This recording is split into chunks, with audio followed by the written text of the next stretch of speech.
नमस्कार, हस्तक्षेप में आपका स्वागत है। मैं हूं अमलेंदु उपाध्याय।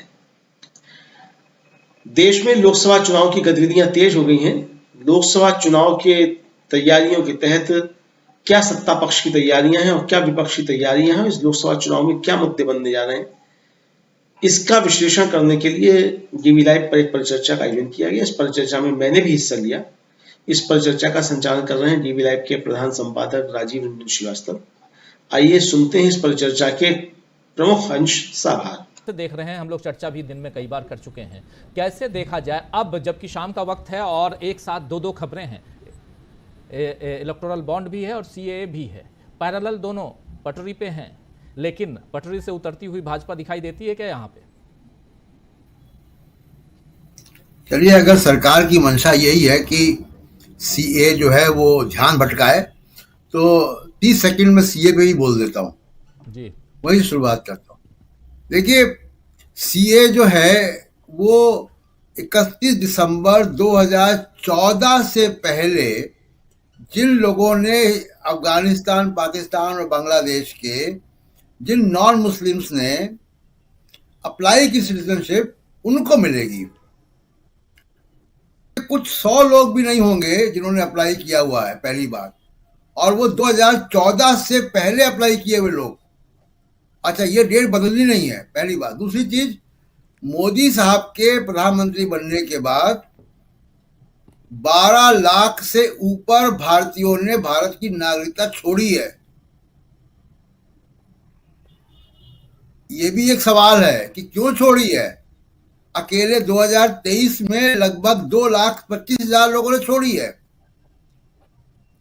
और इस साल जब हम बात कर रहे हैं 2023 का डेटा अभी सामने है, तो उसमें भी 1 लाख करीब लोग छोड़ चुके हैं। वो डेटा भी और रिफाइन होके आएगा। तो ये क्यों भारत की नागरिकता छोड़ रहे हैं लोग। अब मैं आता हूँ जो आज सुप्रीम कोर्ट में हुआ। देखिए, सरकार ने, मुकेश जी जो है चर्चा कर रहे थे, मैं 2 नाम लेना चाहता हूँ, दिनेश कुमार खरे और अश्विनी तिवारी। ये चेयरमैन और एमडी हैं स्टेट बैंक ऑफ इंडिया के। इनको दोनों को सरकार ने रिटायरमेंट के बाद एक्सटेंशन दिया। इसीलिए दिया था कि वो सरकार का बचाव करेंगे, लेकिन सुप्रीम कोर्ट ने रास्ते बंद कर दिए सारे जी। ये उम्मीद नहीं थी कि सुप्रीम कोर्ट इसको जो है गैर संवैधानिक घोषित कर देगा। अब मैं आता हूं कि जी अगले कुछ दिनों में होने क्या जा रहा है। देखिए, ये इतनी बड़ी सुनामी है, इतना बड़ा ये घोटाला सामने आएगा कि इससे आप वो कोई हाथी खिचड़ी बना के खिला देंगे मीडिया में, कोई सीए ले आएंगे या कोई मिसाइल की घोषणा कर देंगे, उससे दबने वाला नहीं है। सुनामी जब आती है राजीव जी, तो पेड़ पर चढ़ के कोई नहीं बच सकता। ये वैसे ही सुनामी आएगी। अभी तो एसबीआई का डेटा जब आएगा, वो डेटा अभी जैसे डॉक्टर प्रकाश हिंदुस्तानी कह रहे थे, वो डेटा को डिकोड करने का काम सिविल सोसाइटी, पत्रकार और तमाम लोग करेंगे। मिलाने काम, जो मिलाने की जिम्मेदारी एसबीआई देना चाह रहा था, वो तो हम लोग मिलाएंगे ना। डेटा तो आने दीजिए एक बार कि वो कौन सा सीरीज नंबर है जो जिसने वो बॉन्ड खरीदा, उसी सीरीज का बॉन्ड किसने खरीदा, वो आदमी कौन है जिसका केवाईसी है, और उसकी कंपनी को बेनामी है या असली कंपनी है, उसको क्या क्या फायदे, कौन कौन से ठेके मिले, कौन कौन से डिफेंस कॉन्ट्रैक्ट मिले, कौन कौन से एयरपोर्ट उनको बेचे गए। ये घोटाला असली घोटाला है जी। दूसरा, एक सबसे बड़ा, आजाद भारत में पहली बार राजीव जी हुआ है, प्रधानमंत्री मंत्री जब शपथ लेते हैं, आप लोगों को याद होगा सबको, कि वो कहता है कि हम भारत की संप्रभुता को अक्षुण्ण रखेंगे। इस नीति के तहत भारत की संप्रभुता, सॉवरेनिटी पर सवाल खड़े किए गए हैं। पहली बार हुआ है कि भारत की राजनीतिक पार्टी में विदेशी पैसे का दखल हो गया है। एफसीआरए को अमेंड किया गया, विदेशी कंपनियां अपनी शेल कंपनी के थ्रू, अपनी सब्सिडरी के थ्रू पॉलिटिकल पार्टी को पैसा दे सकती हैं। और हम ट्रेंड देख रहे हैं कि सत्ताधारी पार्टी को पैसा गया है ज्यादा, यानी वो सरकार की नीतियों को प्रभावित कर चुकी हैं, कर रही हैं, कर सकती हैं।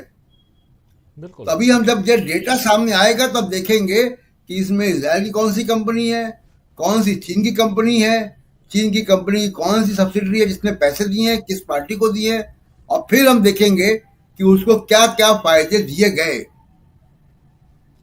ये बहुत गंभीर मसला है, क्योंकि मतलब 200 साल लगे थे भारत के लोगों को जब ये ईस्ट इंडिया कंपनी आ गई थी, और अब दोबारा ईस्ट इंडिया कंपनी को लाने का काम हो रहा है, हो गया है इस बॉन्ड के माध्यम से। वो तो अब डेटा सामने आएगा तो हम लोग देखेंगे। तो ये डिफ्लेक्ट नहीं होने वाला है, पहली बात। दूसरी चीज कि ये बहुत सीरीज में आएगा जी। पहले एसबीआई डेटा जो है वो कल शाम तक इलेक्शन कमीशन को देगी, इलेक्शन कमीशन पब्लिश करेगा, फिर धीमे धीमे इसकी रिसर्च होगी, वो रिसर्च रोज सामने आएगी, रोज 4 कंपनियों के नाम आएंगे, रोज 4 ठेकों के नाम आएंगे, रोज वो बातें आएंगी कि इसके यहाँ ईडी गई, इसके यहाँ ईडी नहीं गई, इसने पैसा नहीं दिया था तो ईडी गई, जब इसने पैसा दे दिया तो ईडी नहीं गई। ये रोज आएगा। तो आप देखिएगा कि इसमें आपको हमको पता चलेगा राजीव जी कि वॉशिंग मशीन का तो पूरा शोरूम लगा दिया था मोदी साहब ने, धोबी घाट, पूरा धोबी घाट लग गया था। तो ये इतना बड़ा घोटाला होगा, और नैतिक घोटाला है, क्योंकि भारत के लोकतंत्र को, भारत सरकार की, जनता के द्वारा चुनी गई भारत सरकार की संप्रभुता का सवाल है। ये विदेशी कंपनियां कौन है ये हम लोगों को मालूम पड़ेगा। बिल्कुल। ये घोटाले को आप ढक नहीं पाएंगे, ना कोई हाथी खिचड़ी खिला के, ना कुछ। हाँ, ये बात जरूर है कि वो जो बीजेपी का मीडिया है, जो चैनल है नोएडा के, उनका काम बहुत है बेचारों को, वो काम बहुत बढ़ गया उनका। अब उनको काफी हाथी और घोड़ा और चीता और तेंदुआ और मिसाइल, तमाम चीजें करनी पड़ेंगी अगले कुछ दिन तक। बिल्कुल, बहुत सारी चीजें करनी होंगी। थोड़ा सा जानकारी दे दूं सीएए को लेकर। सीएए एक्ट के बारे में अभी बता भी रहे थे हमारे साथी प्रशांत टंडन जी, और चूंकि ये आज इसको नोटिफाई कर दिया गया है, जो 4 साल और 3 महीने बाद नोटिफाई किया गया, और हो जाना चाहिए था पहले, लेकिन इससे फायदा किसको होगा और क्या इससे किसी को नुकसान भी है? सिंपल सी बात है, ये एनआरसी नहीं है, ये सीएए है, नागरिकता संशोधन कानून। और भारत में नागरिकता पाने के लिए 11 साल आपको भारत में रहना होता है अगर आप विदेश से आए हैं। लेकिन जब बांग्लादेश, पाकिस्तान और